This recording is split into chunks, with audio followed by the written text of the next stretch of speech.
Okay, so let's do it. Let me just start a meeting here.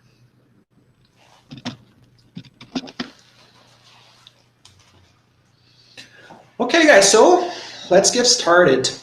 First of all, I would like to share with you all the themes that we have discussed during this classes that we are having since the beginning of the year. Actually, I'm going to focus in the business English vocabulary, as you can see here in the board. So we are going to make a review about finance, accounting, production, sales, marketing, what else? Human resources, compliance, logistics and supply chain management, and another one, Lean and Six Sigma. That's it. Okay, so these 9 themes we are going to discuss a little bit. In a brief way, I will try to focus on what I consider to be the main topics that you need to keep in your vocabulary, or the main concepts that I recommend you to understand. Okay, as I told you, if you have any questions, just tell Bianca and she's going to interrupt me to explain to you the concept. Okay, so the first concept is about finance. So let me just erase the board here to start. So when we talk about finance, you need to remember that all the activities related to this concept. So financial management, finance, is a matter of how you are going to obtain funds for your business, for your company, and these funds can come from different resources, such as banks, such as angel investors, depending on the size of your company, right? And what else? I think that's it. And one of the concepts that it is really important to remember is the idea of time value of money. I know most of you have studied this in finance 1 and 2 or something like this, related to cash flow and time value of money. These are, in my personal opinion, for this subject, the 2 main concepts that you need to keep in your vocabulary: the differences between cash flow and profit, and also the concept of time value of money. Okay, that the money right now is much more important than the money in the future. Okay, that's it. So these are the 2 concepts that I want you to keep for now. First of all, letter A, cash flow. And letter B, the time value of money.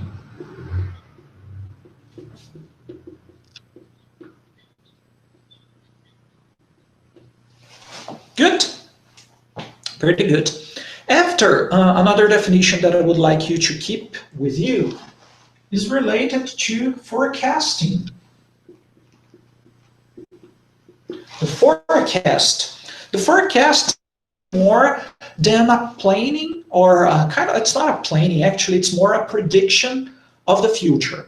So you are going to analyze all data that you have, all data you have in your hands, and with this information you are going to try to predict the situations in the financial point of view, obviously, in the near future or in the future, right?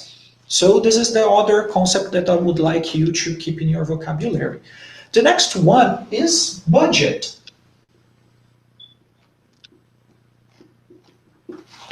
Budget. In general, budget is composed by different types of information, such as the expenses, the cost, the revenues that you intend to have during a period of 1 year.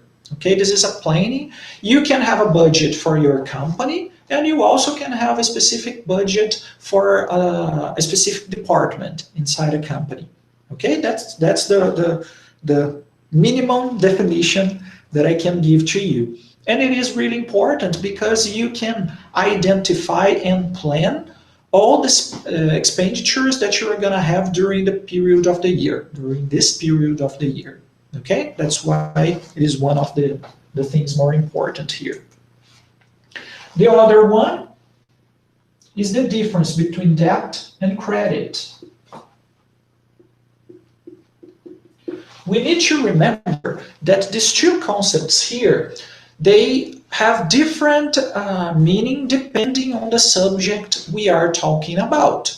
So if we are talking about accounting point of view, then these two concepts are going to have one meaning, which is the debt is in the left side balance sheet and credit is in the right side. Okay? Let me see if I forget something. No. So credit in the left side and the other one in the right side, okay, of the balance sheet. So this is in the accounting point of view, okay? But if we are talking about finance, then the definition is different, as you might know. So if you are using your credit card, if you use it in a debt way, it means that you have the money, you own the money. But in a credit way, it means that you are borrowing money from the bank.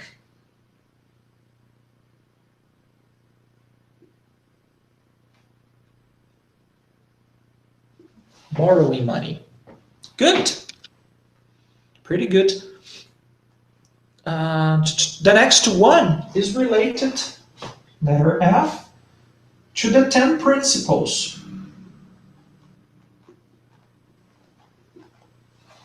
The 10 principles of finance are going to guide all the decisions and all the structure of financial management. Okay? And they are 10, as I told you. You need to remember at least 5 of them to have a minimum knowledge of it. I would give you a couple of examples.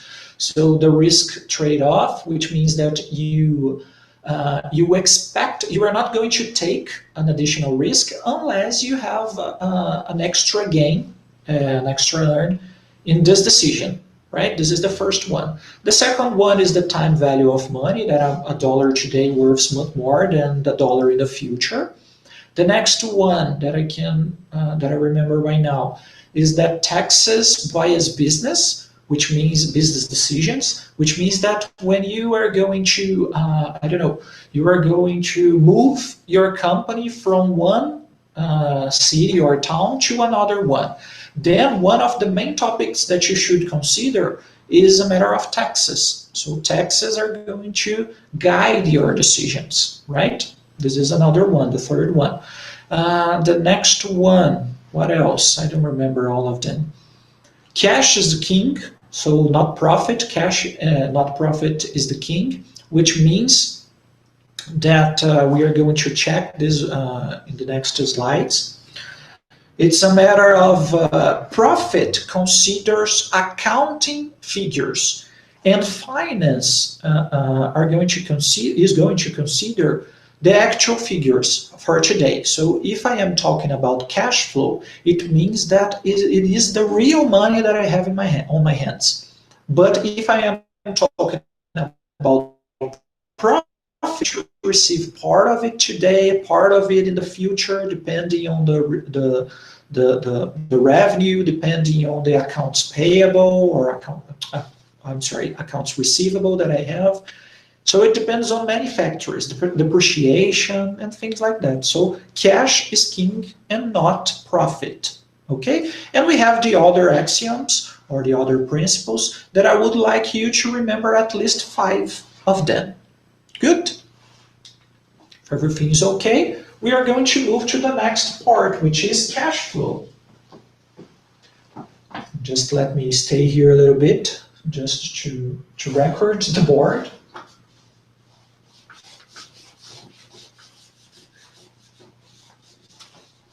Pretty good. The second chapter was about cash flow. As I told you right now, cash flow is the, how could I say, it is the real money that I have on hands, okay? So it is something that I could use right now if it's needed. And the difference between these two ones, as I told you before, is that cash flow is happening right now. It is the real money that I can use. But profit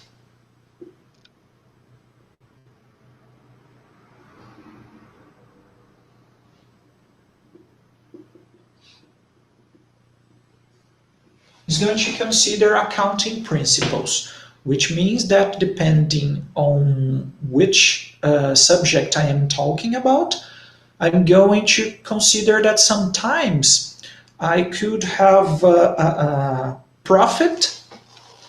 If I'm going to check my income statement, I will see that in my company I have profit, a positive income. But if I move to cash flow, I could be negative. And this is something that could happen because here I have some receivables. Receivables for the future, from the future.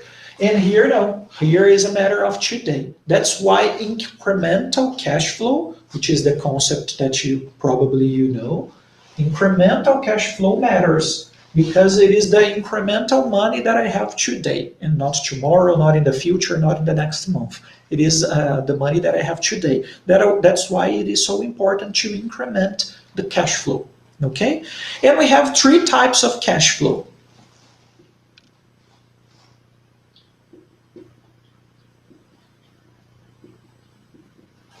The first one is the financial cash flow.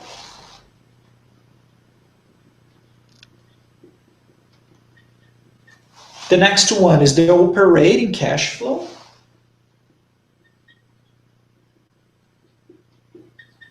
And the last one is the investing cash flow. In a matter of, how could I say to you?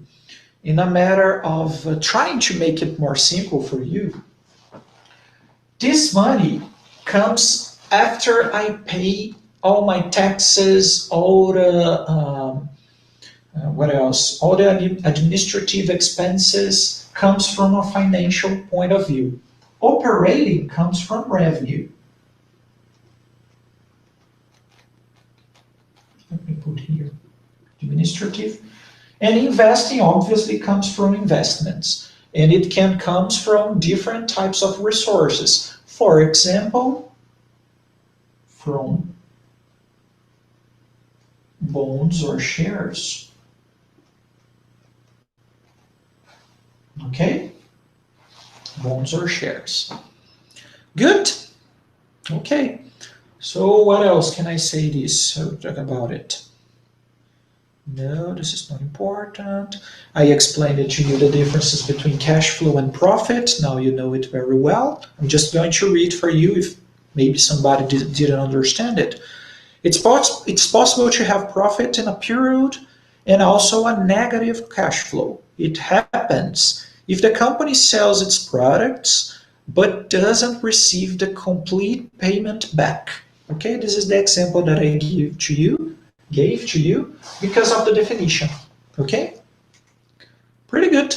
So as I told you, for the investing cash flow, I can receive some money coming from bonds or shares, and now I'm gonna share with you this this knowledge. Okay, let me just type it here. Okay, let me erase the board first.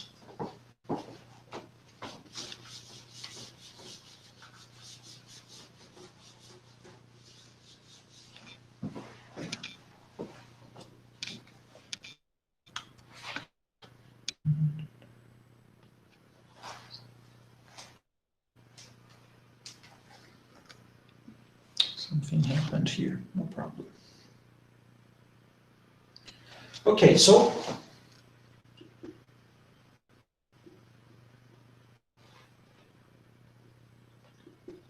stocks and bonds. Stocks, I don't know who explained this, but in this group, I remember that Juliana explained about bonds and another girl explained about stocks. I don't remember who, but they gave us a couple of definitions, good definitions about it. And I would like you to check their videos after, when you can, obviously. But stocks is a matter of shares, or I could say papers. Papers that prove that you own a company, okay? You are a big investor, or you are a small investor, or something like this, but it proves that you own part of that company, a percentage of the profits and the revenues of that company, okay? And a share, when we talk about shares, we need to remember that we are going to invest our money expecting that these shares are going to value in the market, depending on the fluctuation we have in the market, in the stock market. And with this fluctuation, we are expecting to gain, to earn some profit when we sell these shares to other people, to other investors. Okay, so it depends on time that I am investing, and obviously the money that I am investing in it. Okay, and when I am talking about bonds, and by the way, this is for private companies, okay? Private companies. Here is not a matter of buying and selling. Here is a matter of lending, borrowing money for the government. So here I have to tell this buying selling process, and here in the other hand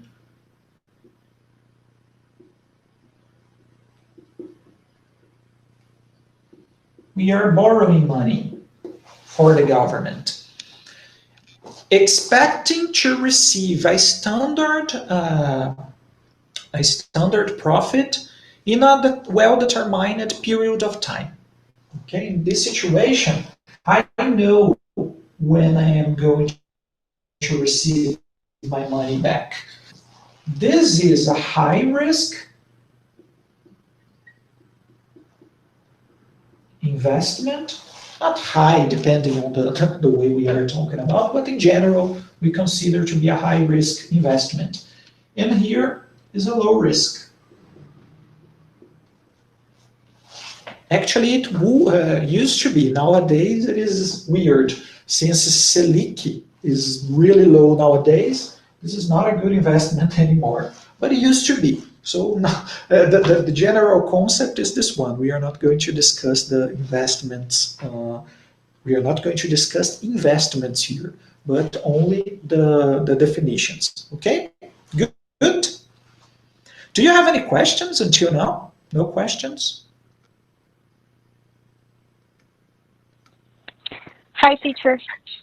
Hey, yeah. It's okay. So we don't have any questions until now. Okay, pretty good. Thank you very much.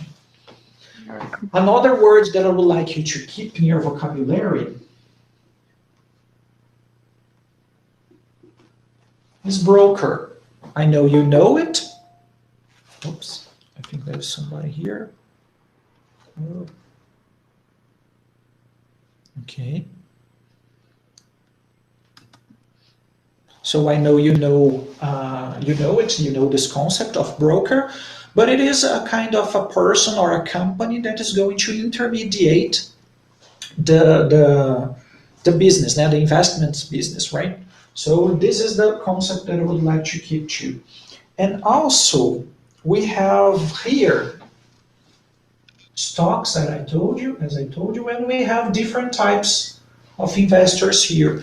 The preferred stocks and the common stocks. The preferred stocks are the ones who are going to receive some benefits because of it. So, for example, most of the time they are going to receive dividends, or also when the company may be bankrupt, they are going to be the first ones to receive their investments back, or at least part of these investments. Okay, so we have two different types: preferred holders and common stockholders. Good.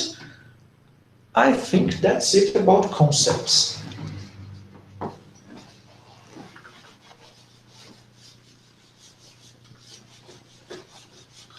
The last part about finance is related to the ratios, financial ratios. What is happening here? I think there's a problem in my equipment.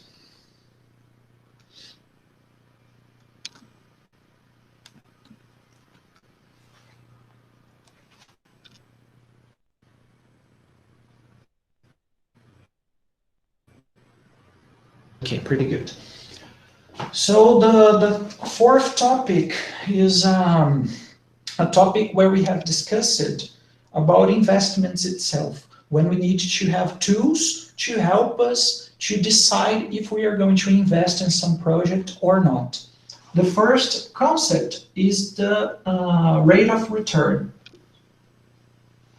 or we could say internal rate of return. The rate of return is the percentage, the rate that we are expecting to receive from an investment. The next one is payback.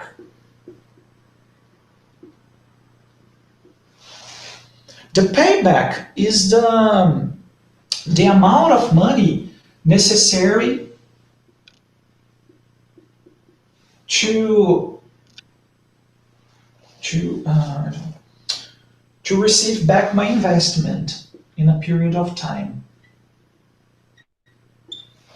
So it's a matter of investment. I'm going to invest my money on it, and I would like to know in a general way how much I'm going to receive per month until I finish this investment, until I recoup this investment. Okay, this is the payback.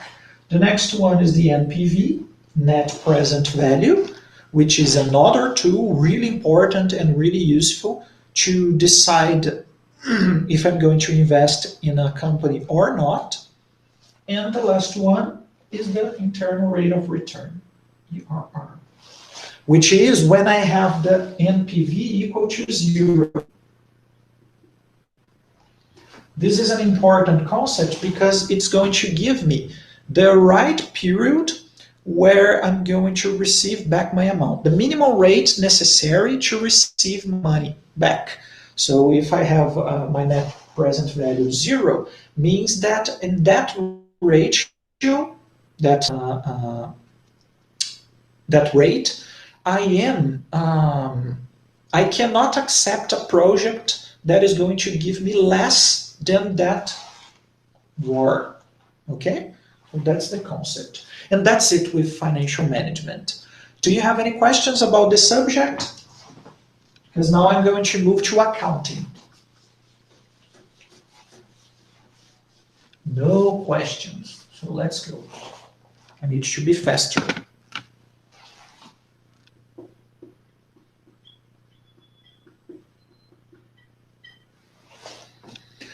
In the accounting point of view, we have a lot of words, a lot of vocabulary, but I know you have studied this vocabulary before with Gila or with Kleber, maybe Andrea. I know you have studied this vocabulary. So in this part of the subject, what I want you to keep is all the vocabulary related to two different topics here.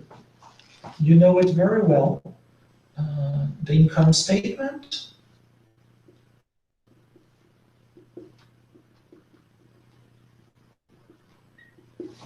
and the balance sheet.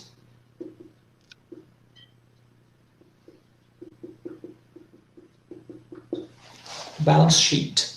Okay, and here we have a lot of different words that I could mention for you. So assets, liabilities,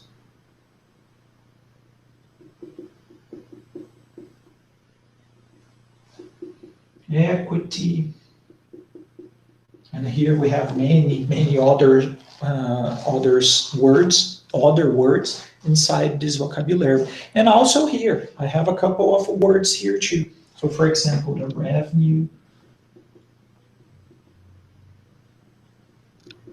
taxes,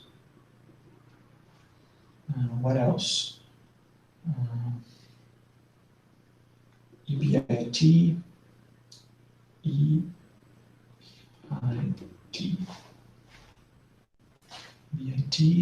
EBITDA, things like that.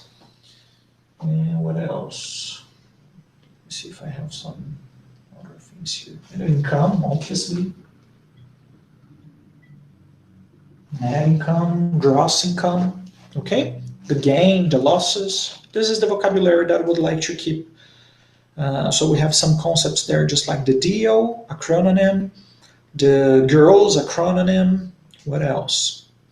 The next word is bookkeeping, which is, if I remember, bookkeeping was Davi who explained it to us in their video.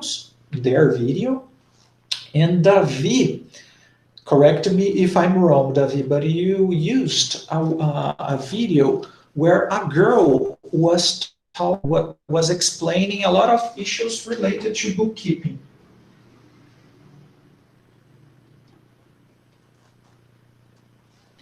Over there, the intention of the girl was to sell this service, obviously. But she gave us a really good explanation on how this process works in a normal day, okay? What are the main activities related to bookkeeping? And actually, it's missing 1K here. Yeah. Good. The income statement, you know it very well. The balance sheet, the purpose of it. I think that's it.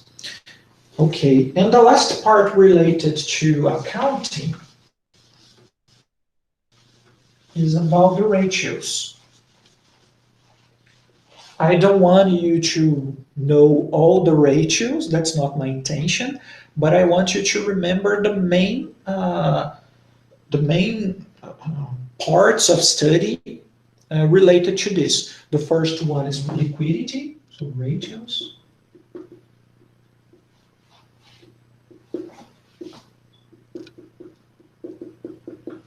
If you sell something or everything you have, how much money are you going to have in your hands? Is it enough to pay all your bills? If the solvency of the company happens right now, if not, then you don't have a good liquidity. The operating ones, the financial ones, and the last one, profitability.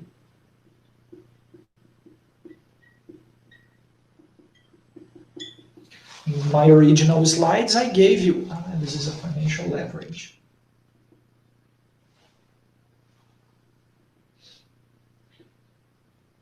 I gave you examples on each of these topics. And what I told you is I don't want you to know all of them. If you know it, much better for you. But my intention is just to remember the main topics here, these words here. Good. And that's the end of this subject, accounting. So the first part we discussed about financial management. Now we are talking about accounting management. And now I'm going to move to production in general. Production, process, planning, things like that. So the third one is production. Tainara, I think you work with it, right? Your internship is in this area, if I am not wrong. I remember you talking about this in your video. You have started in the very beginning of the video. Hello guys, I am Tainara, with that very soft voice, if I well remember. explaining this. So I think you gave examples about GE in this subject, if I am not wrong, if I am not confusing it. So the team that talked about it was Tainara, Luiz, Eliane, Erika, and João Paulo. Pretty good. Let me see what is important here.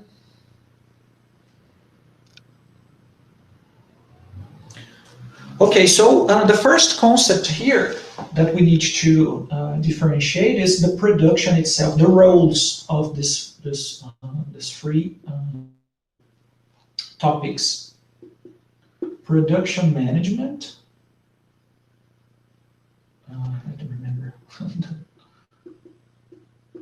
Management, process management,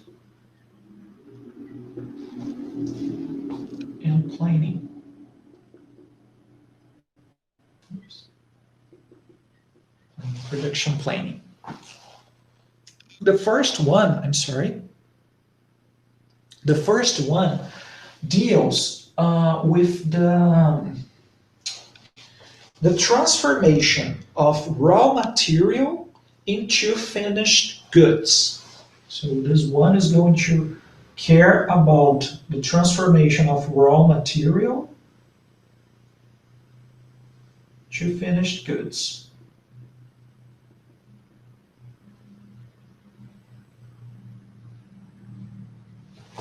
The second one is going to care about the tools and the process, obviously, to transform it. So it is in the middle. It is in the how I can, for example, eliminate wastes of the process, or how can I improve the observation, right, of this process. So it's a matter of process. I'm going to put here the wastes and observation. Just to remember this, okay? And production planning is going to care about what, when, and how to produce that thing, okay? So it's kind of, here I could say that it is, how can I explain to you? We have three roles in a company. We have the administrator, we have the operator,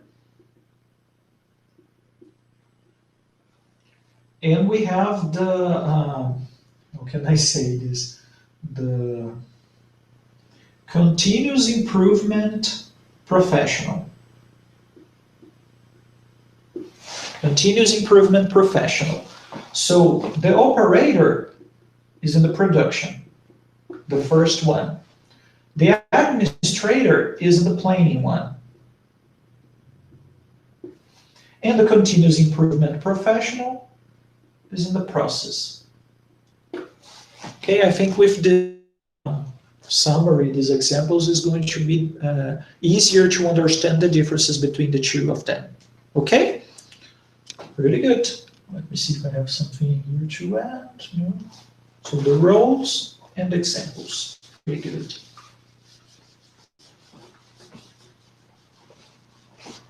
Okay.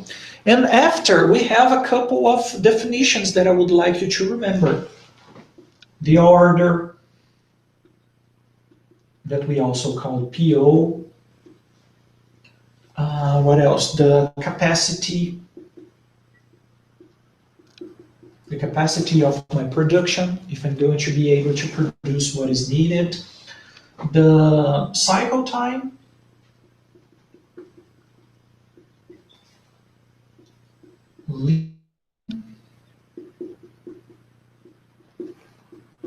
Takt time. Takt. Let me see the takt. Oh, it's with K here. Takt time. Takt time.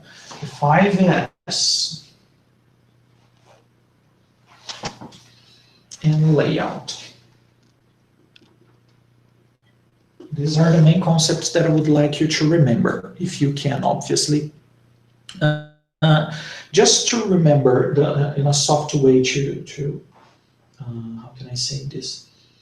To explain to you a little bit, I put a draw on the slides that is going to explain to you a little bit about this. Oops, this 3 concepts here. But just to remember, from the point of view of an order until the delivery, all this process, I'm going to call it lead time. This is from the order to the delivery. Okay, when it gets to the production line, it's going to start with raw material. I have everything I needed here. It's going to enter in the production. From the production until I finish the good, until the work is completed, I'm going to call it cycle time. The cycle time.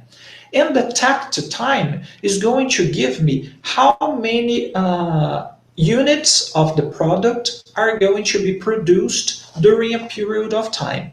So it's just like music. If you like music, you're going to understand. If I have the sound like this. This is the takt time. I could make it faster,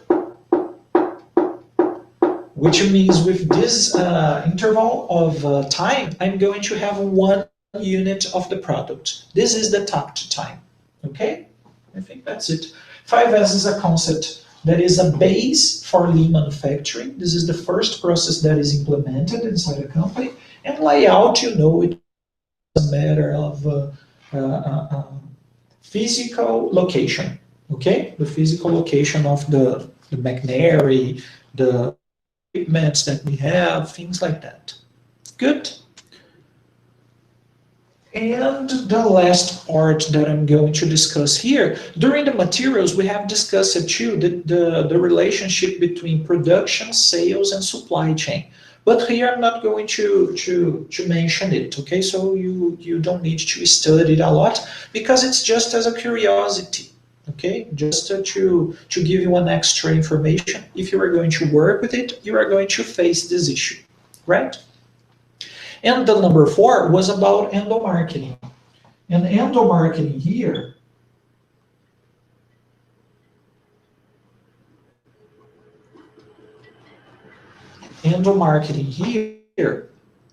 is just a tool to help professionals of these areas to solve their problems. Okay, it's a matter of improving the relationship between these departments. And this is the tool that we are going to use, endomarketing, one of them, obviously. Okay? Guys, this is the 3rd topic. What are the questions? Do you have any?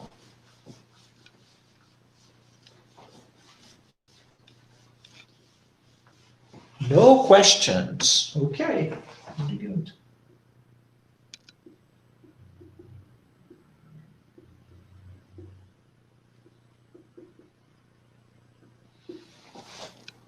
Okay, so now we are going to move to Lean and Six Sigma. Lean, the first thing you need to know is the difference between them, right? So Lean is going to deal specifically with wastes, in a general way to explain it, right? I'm sorry, my eyes. So it's going to deal with wastes in the production line or in the administrative part. If we are talking about administrative issues, we are going to call it Lean Office. The Lean Office deals with wastes inside the offices. But Six Sigma is a matter of reducing variation of my process. Reducing variation. So if I am producing something in a not regular way, Six Sigma is going to help you to plan it better, okay? Good. Let me see if I have something. Obviously, I have the scrap and rework elimination.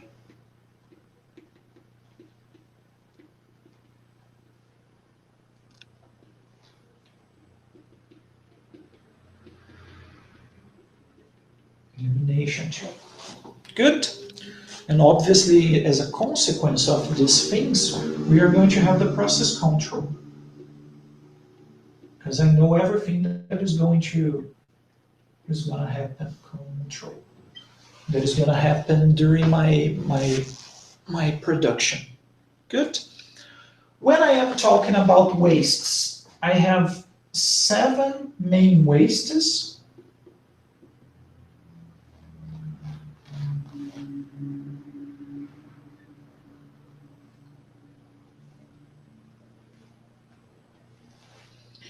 I have transportation, superproduction or overproduction.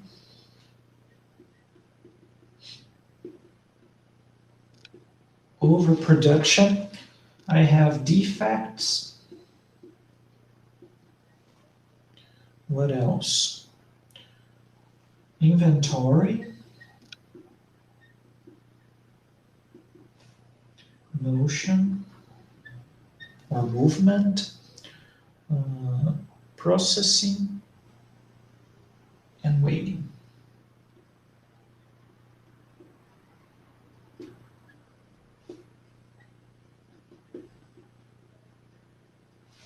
These are the 7 wastes. Nowadays, we have much more 2 wastes, so we have 9 wastes. One of them, for example, is a waste of talented people, but we are not going to discuss it. Just focus at the 7 wastes right now. Good. And I also, where's my eraser?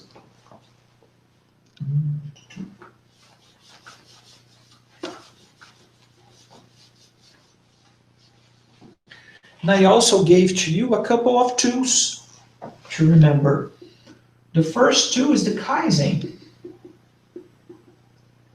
The Kaizen is a matter of involvement of all the employees, giving ideas, new suggestions to improve process. It's a matter of continuous improvement process with ideas that are going to add some value. It doesn't need to be something big, it can be something really small. But the most important thing is that you have the involvement and the engagement of all employees during the processes. Okay? We also have the TMAP, which is a mapping. The third one is the SIPOC. The SIPOC is a matter of inputs and outputs. So you have an input, you have the process in it, and after you have the output. We also have FIMIA, which is a matter of risks, how you deal with the risk of the process. We also have standard work.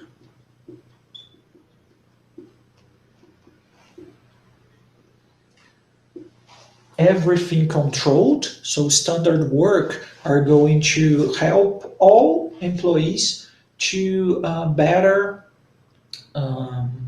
manipulate the tools, to better execute the process, to better manipulate the machinery. Everything is going to be standard, okay?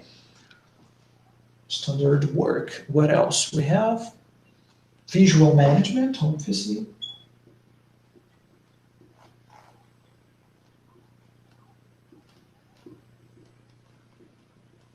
Management. Visual management is everything in the right place to be identified by all and every single employee of the company in an easy way. So everybody can go to the production line. Okay, I need a hammer. Okay, I look for it, I search for it. Okay, this is the hammer, I get the hammer, and then after I put the hammer at the same place that I found it. Good. And the last one, if I will remember, is the VSM, or value stream mapping. which is divided in 3 different types of mapping. The first one is the actual state. We have the future. No, the future.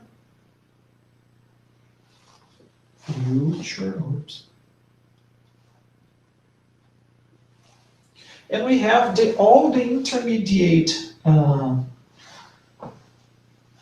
maps that we are going to create in order to achieve the future state. So we are going to map all the activities and actions in that process, and after we are going to improve it in this intermediate until I get the future state, until I can achieve this. Obviously, most of the time, the future state is utopic.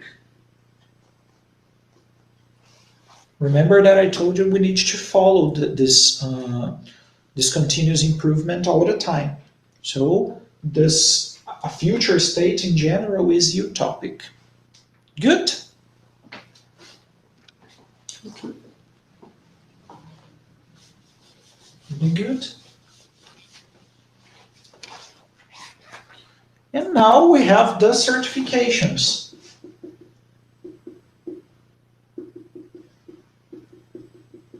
The main certifications. You from Unifei, you find a lot of people communicating this type of certifications as a training for you.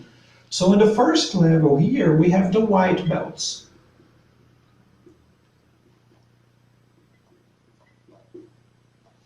After we have the yellow belts. After we have the green belts. After we have the black belts.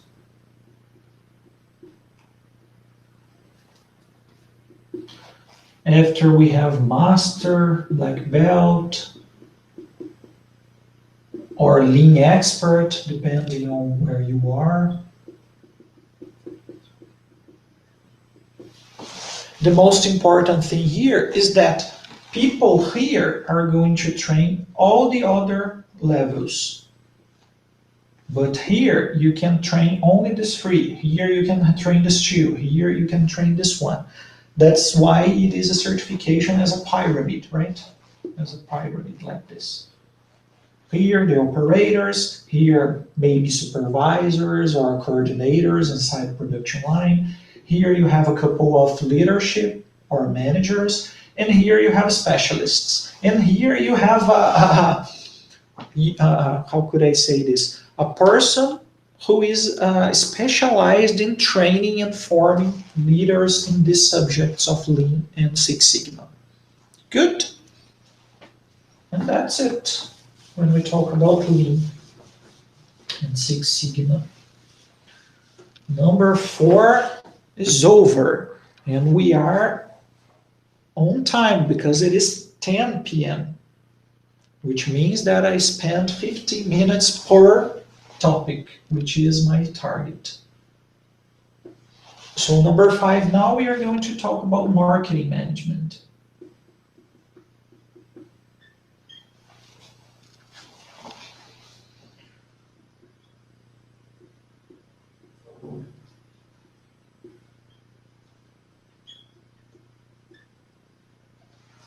Do you remember this model? Yes, I do, Danilo. Of course I remember. If you don't remember this yet, you are going to remember this for the rest of your life. I have to tell you. So this is the main thing that I would like you to remember. Obviously, you have to remember the marketing definition.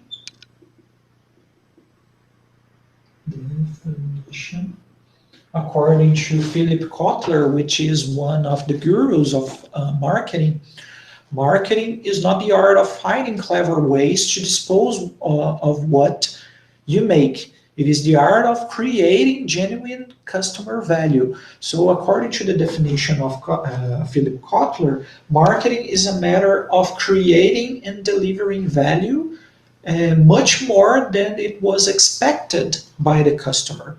Okay? And this model is going to guide us when we want to create our marketing strategy. For this, we have the 5 C's, the STP, the 4 P's, and also we have here other topics that we are not going to discuss in this discipline. But here we are going to discuss the company,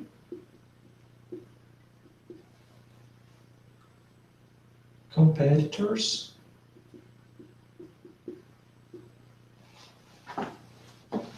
Hi, teacher. Yeah, please. I don't know if it's just me, but I can see your video, your image. You can see me? No, it No. misses. Does everybody have the same problem? Nope. No, so I'll try to figure out here. It's okay. Ah, by the way, if you want to be with me at the same page, as I told you in the very beginning, I posted the slides at SIGA. So you can go there, search for it, and the discussions that I'm making here are there, okay? Are already there. Okay, thank you. My pleasure.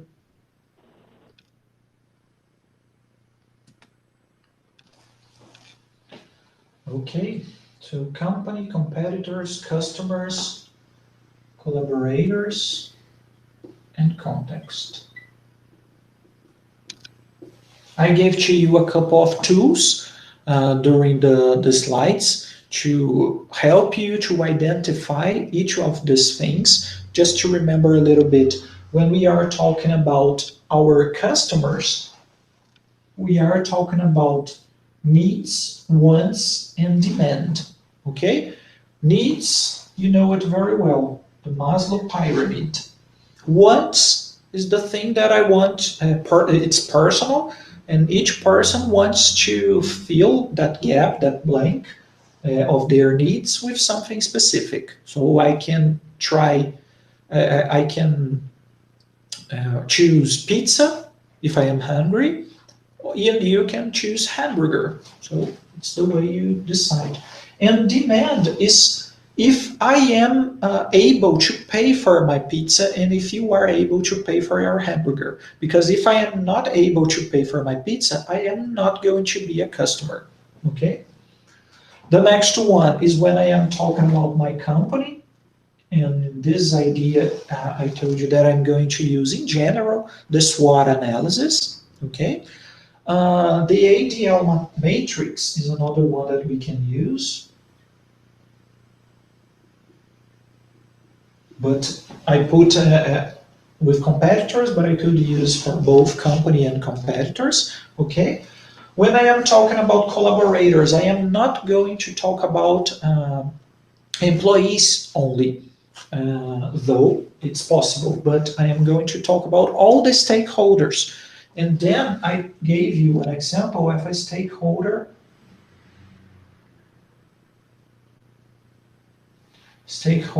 matrix. Stakeholders matrix, which is the matrix that you are going to put everybody that is interested in your results. Banks, suppliers, customers, employees, and then you go. Okay? And the last one, which is context about, I have the PASTEL.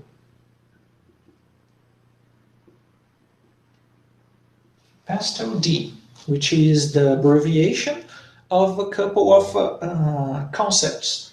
So politics, economics, social, technology, this one I don't remember, environmental, legal, and demographic. So they are all the topics that we need to study to discover the context where the company is involved in. Okay? The STP now, I am talking about segmentation,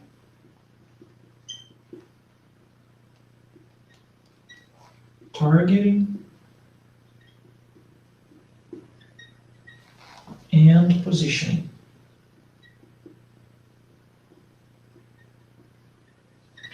Segmentation, targeting, and positioning. I'm going to divide the market into pieces. It can be geographic, psychographic. You have many different types of on how to divide your market. After, I'm going to choose which market I'm going to target, and after I choose, I'm going to make my my 4Ps strategy to position my product, my service, my value to that public. Okay, that's it. In the 4Ps, I am talking about products,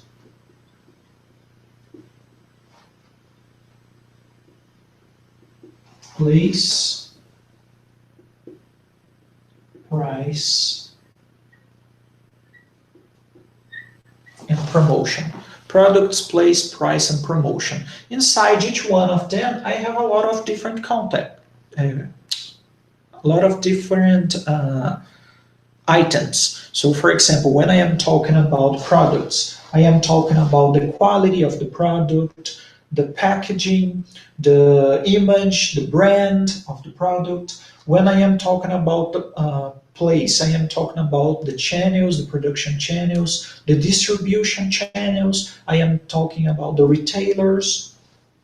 Place. When I talk about price, I would like to have the list of prices, the discounts, the credits, payment gates or payment methods, and things like that.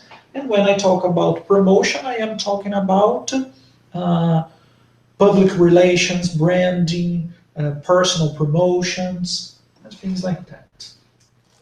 Okay? Continuing the subject, I remember that I discussed a little bit about digital marketing.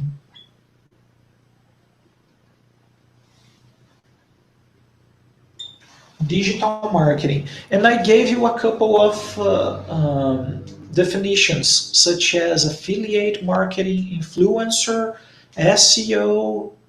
These are the ones that I remember that I gave you. You know these concepts better than me.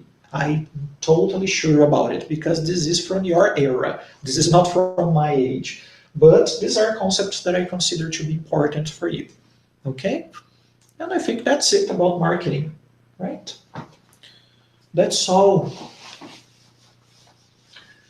Okay, let's move on. The next one is about sales management. Sales management. In sales management, we have the benefits of effective sales management, right? The first benefit of it, obviously, is profitability.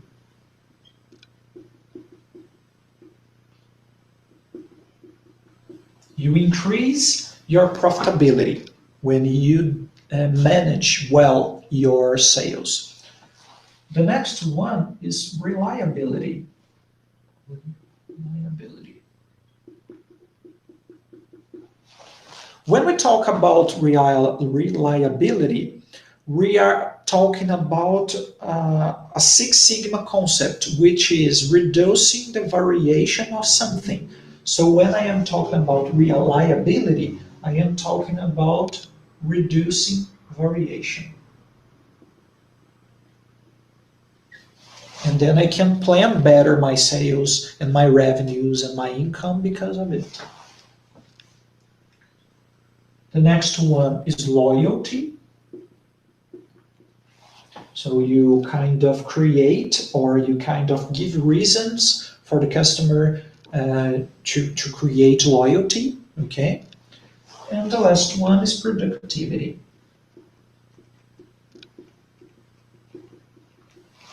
These are the 4 benefits of sales management. Good. And after we have roles, 5 roles I gave you. I could mention 10, but I mentioned only 5 for you. Oops, 3, 4, and 5. The first role is inside sales. Inside sales, mainly When we are talking about multinationals, we have someone who is responsible to manage it inside the company, like a traditional employee. Outside or direct sales, which is that guy that is going to move and walk on the streets or going to visit customers. They are the outside sales. We also have the sales support, mainly related to technical issues. We have account managers or account professionals. They are responsible for a client base. Okay, so they have, I don't know, 3 or 4 different companies, big companies, which they are responsible for. And the last one,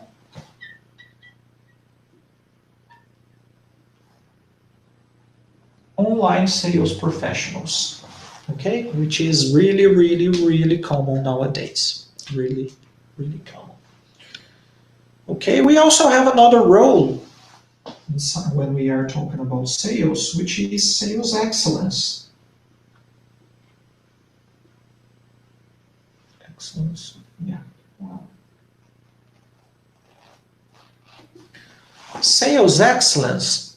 We are going to deal with we are going to kind of improve the business strategy of the company. We are going to grow and pipeline better because we are going to manage it.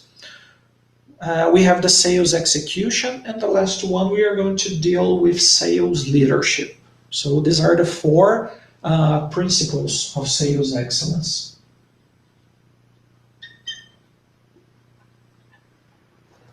We have 4 principles of it.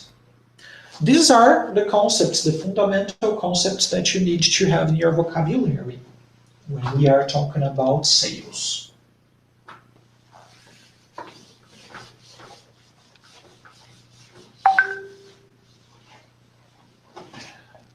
Now we are going to move to the sales funnel.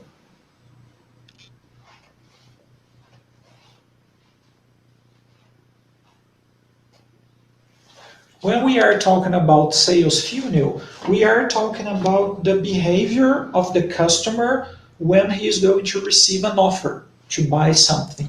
It can be a product or to hire a service. The first step of it is the awareness. Awareness. The second one is the interest. Then we have the decision, if I'm going to buy it or not. After, we are going to purchase, the process of purchasing, and in the end,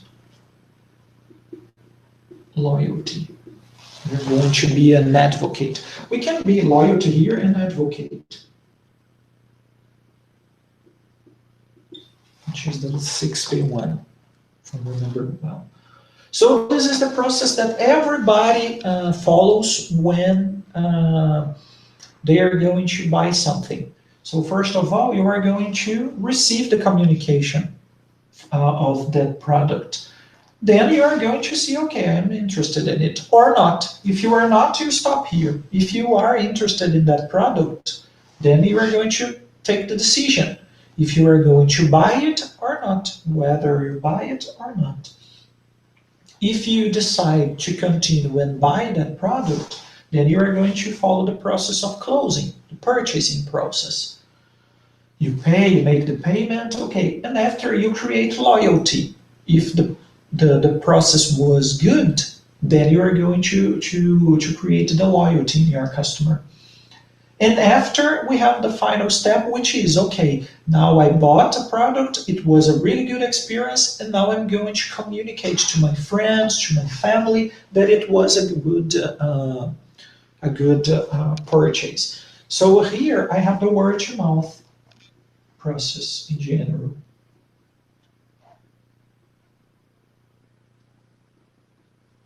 Word to mouth. I don't know if I read it correct, but this is the idea. Word to mouth. Okay, where people are going to advocate the brand to the others. Good. Also, I have discussed a little bit about gotchas, the do and don'ts of sales, but don't care about it, okay? Don't worry about it. We are not going to discuss this here. And the last concept was the elevator speech.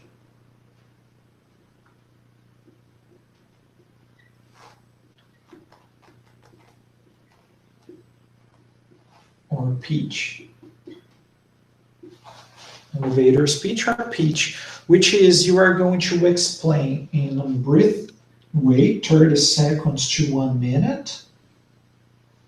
You are going to try to get your sales. And for this, you need to tell what is that thing, why is that so necessary, and how that thing is going to solve the problem that you have, that the customer has. Good. That's it. That's all I would like to explain to you about sales. Let me just drink a cup of water, please.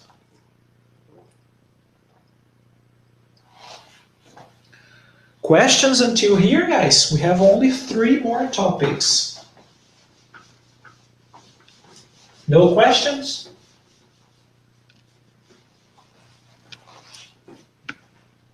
No. So let's move on now to HR. HR was Augusto, Lucila, Ana Laura, João, and Mateus, who did who record the video. And I remember in the very beginning of the video, I think it was Augusto with a really, he was kind of really charming with that beautiful smile and hello guys, my name is Augusto. Have you ever heard of HR? So this is what we are going to discuss right now, HR, human resources. Human resources, I'm going to be brief because I could talk a lot about it because human resources is where I am specialized in. But I will try to be brief in the subject, okay? When we talk about HR, most people just think that this professional is responsible for recruiting, training, terminating, and paying people. And we have many other types of functions here, okay?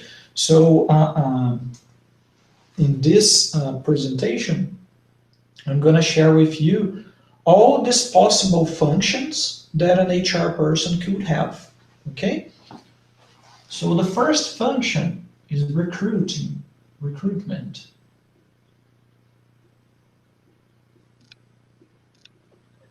Recruitment. After we have the selection of the candidates. Selection.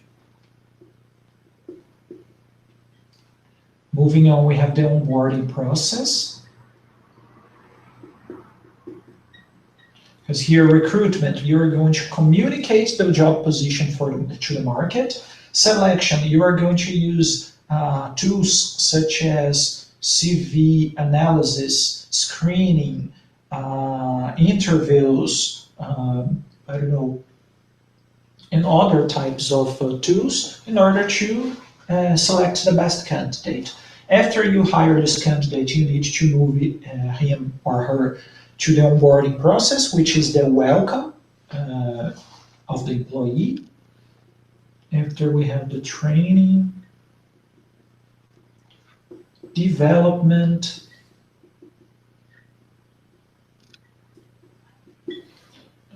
talent management,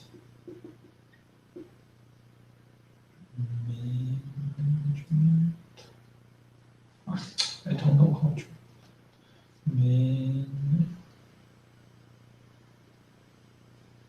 I will put like this, management. I don't know the acronym, I'm afraid. Performance evaluation.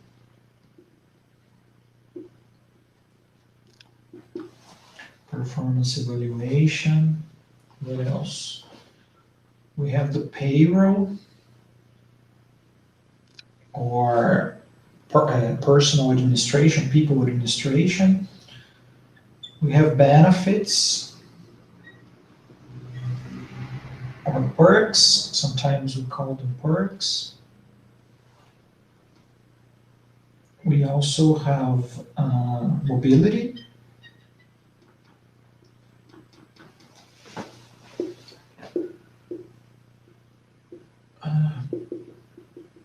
Career path. What else?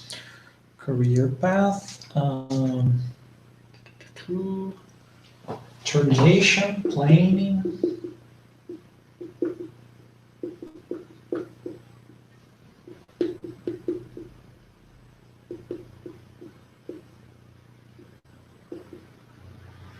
HR planning. Payroll development. Change management.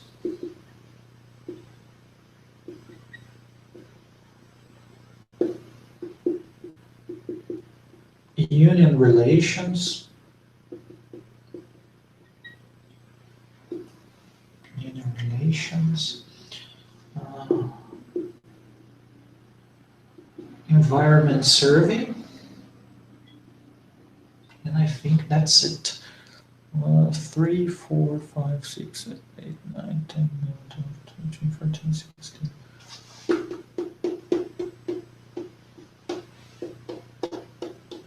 Okay, that's it. All this process here are considered to be the operation of HR. When we are talking about operational activities, we are talking about all these things here. All of them. Let me see if I have something to add here. Sometimes career path we called compensation.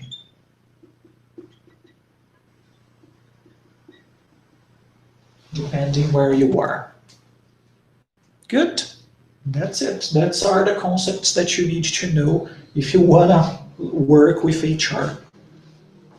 Okay. You wanna work with it.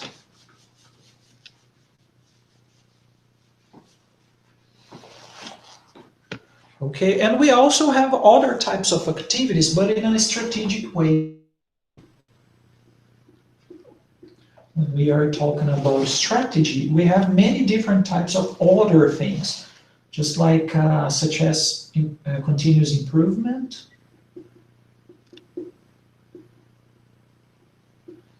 We also have conflicts management.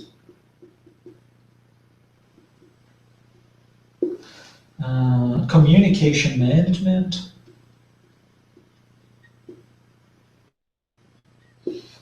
What else? We have the business partner role.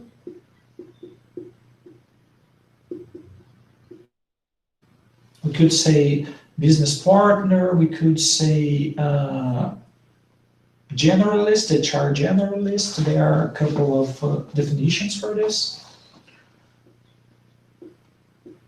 Data management or trends. What else we have? Negotiation, different generations,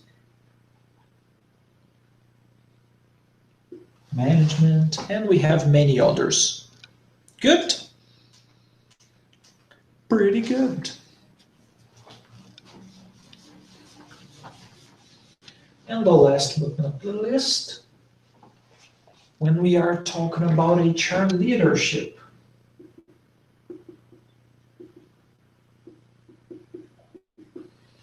we have different types of roles of an HR leader. Can be a director, can be president of HR, but all of them have some roles in common, some activities that they need to conduct.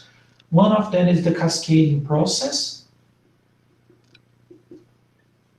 Cascading process, which is after the company has decided their goals, its goals, you need to communicate these goals in order to define the targets, all the steps that you need to follow, each department needs to follow in order to achieve that goals, in order to target that goals.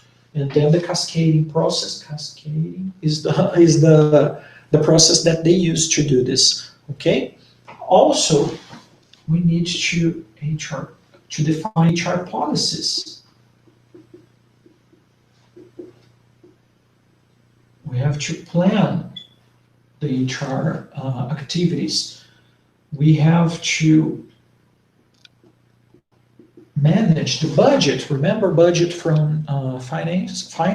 This is another thing. What else? We have the voice of the customer.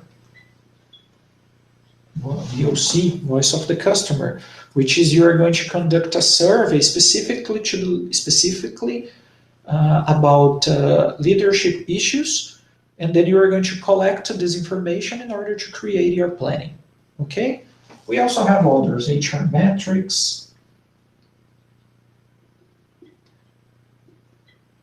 And then we continue here. Good. This is everything I would like to share with you about HR. Let's move to the next one. Compliance management. Questions, guys? No questions, right?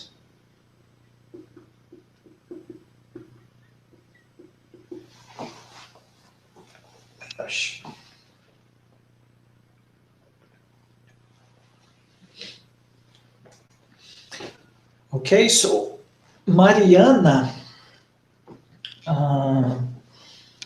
started talking about compliance in this video, if I will remember. Let me see what she told. I think I'm not going to remember this. No, I don't remember. But in this issue is a matter of be compliant with legal issues. It can be laws, it could be internal policies, could be many different types of things. But the most important thing here is that you have to have your own governance, corporate governance, in order to guide the employees to follow the rules. Okay, so the first definition here is corporate governance.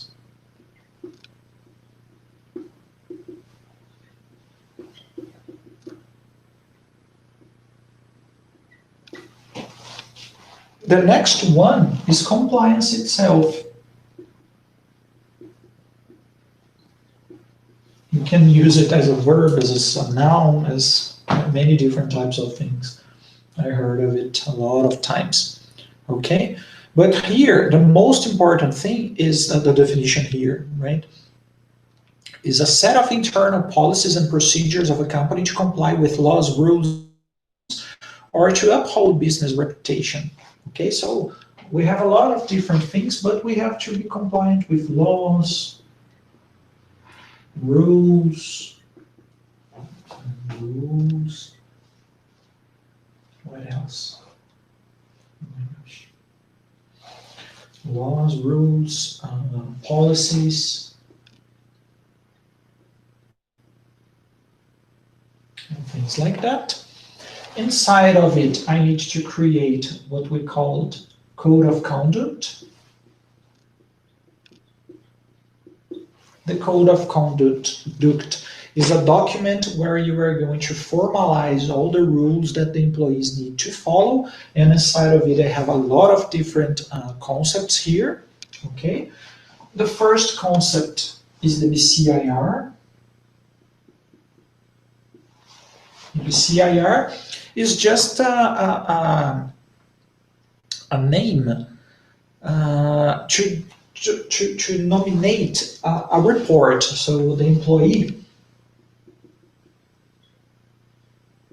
needs to have a communication way in order to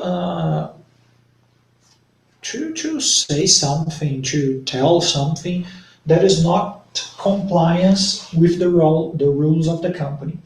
So BCIR is just a report, is the name that we give to the report of it.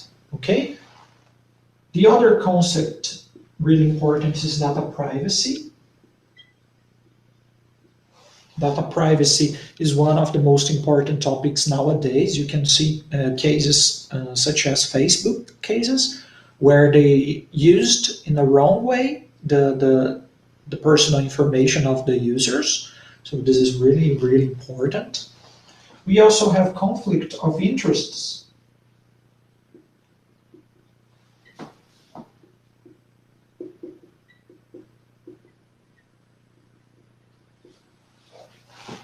Mainly when we are talking about some bribes or some gifts that some companies give to a specific employee in order to get some benefits or some help, extra information, strategic information that would not be allowed to give, okay? And also you could use resources of the company for personal uses. Okay, this is a conflict of interest. The other one is harassment.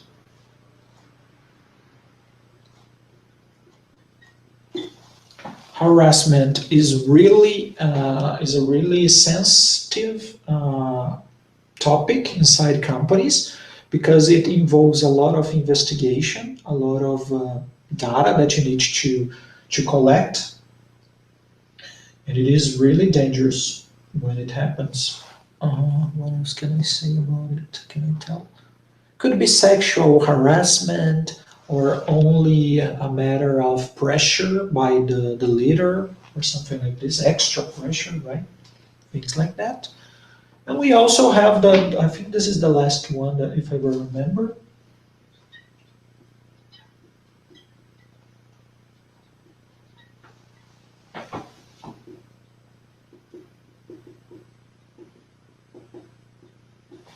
Gifts and hospitality, where we have sometimes bribes, corruption, in other words. Okay, I think that's it about compliance. We don't have a lot of things to talk about here, but it is a really important topic if you are going to work inside companies, inside multinationals. It is mandatory. You are going to have a lot of trainings there about this subject. As I have mentioned some rules and laws, we also have the labor law. This is one of the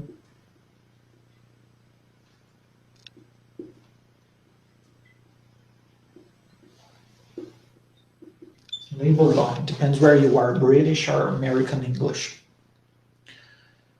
Labor law in Brazil, you know it very well, is CLT, mainly. We have other laws, other rules, but mainly we are talking about CLT.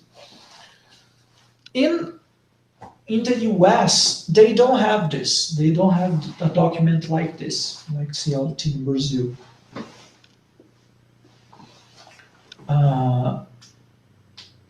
In the US, they have this divided into many different types of topics, and it depends which state you are. So it changes from state to state. It's not like Brazil that you have a standard rule or a standard book of rules for all the country, for the whole country.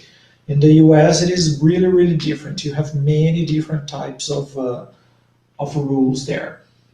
And obviously, these rules are about many different topics. So, such as, for example, overtime. What else? Some benefits. What else? Weekly rests.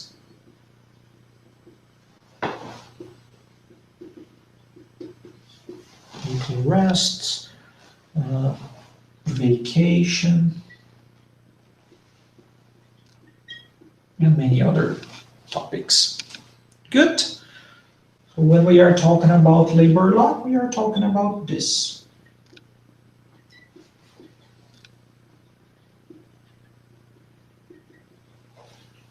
wages, salaries,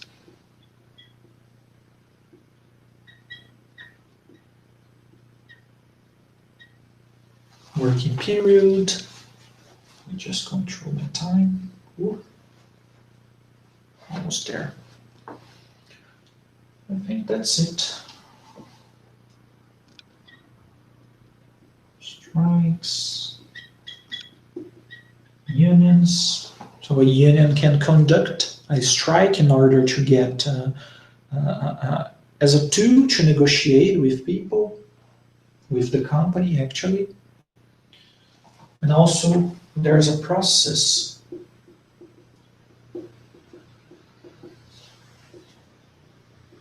An annual process. Again, bargaining. This is an annual process that is conducted by the companies together with the union to define the percentage of adjustment on the salaries of the employees, of all employees.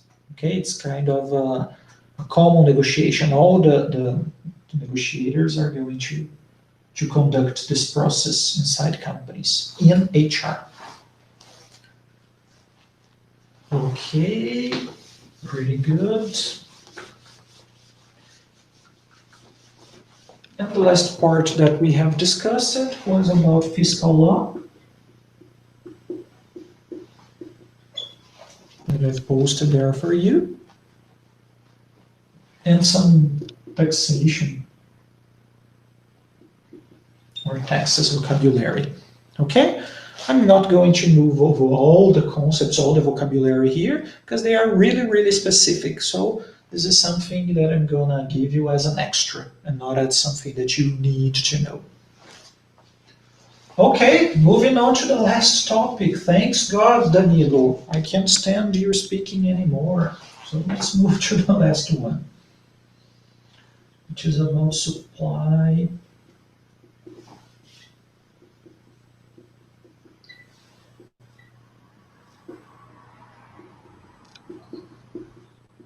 Supply chain and logistics. We have the difference between these two concepts, right? If you will remember. So logistics is about transportation.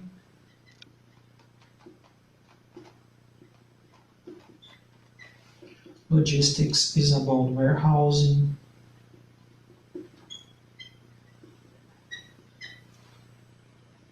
Logistics is about receiving.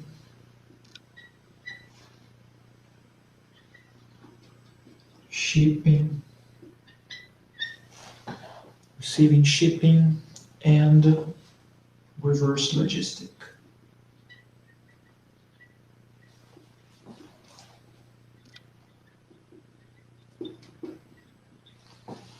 Okay, these are the main functions of logistics. When we talk about supply chain, it is bigger than this. So inside of it, you have logistics. But also, you have the production or manufacturing. You also have the inventory part. All the intermediate inventories. You also have the ERP, the system that you use to control all these things. You have the purchasing,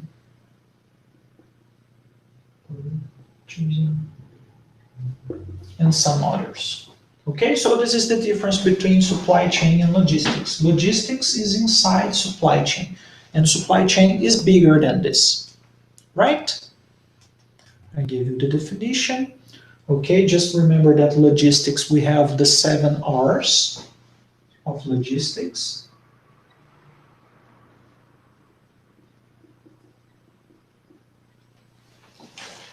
When we are talking about the 7 R's, we are talking about the right product with the right quality, in the right condition, at the right place, at the right time, to the right customer, at the right price. These are the 5 R's of logistics. It's really similar to lean concepts, right? So when you eliminate all the 7 wastes, you are going to achieve the 7 R's of logistics. Good? Okay, so just to explain a little bit to you about this process, you have the supplier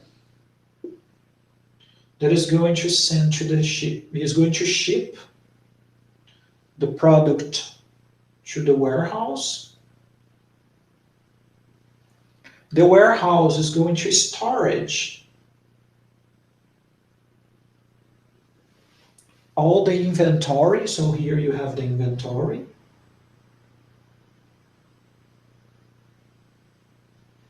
Okay. When it is needed, you are going to ship this. So actually I'm going to change it here because I'm going to make it from the point of view of the company. So we are going to receive. So this is the receiving part. This is the shipping part. Shipping. Which is the part of the department responsible to sell the product to the customer. Okay? So this is the full process. Since you have received the order, the PO, so you are going to contact your suppliers. The supplier is going to send the raw material.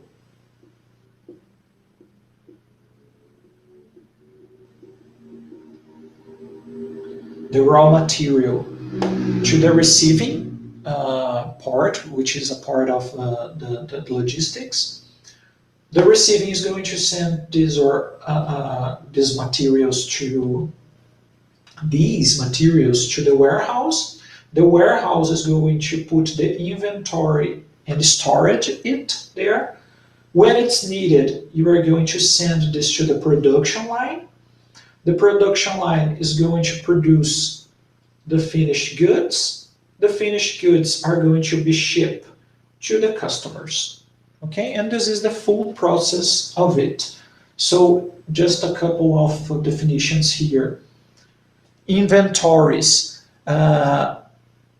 is related to all the materials that are stored inside the company, not only finished goods or raw materials, but everything related to this. Okay? Warehouse is where you are going to storage the goods in a large scale, or materials too. And there is a concept here, you just remember right now, which is the just-in-time. Just-in-time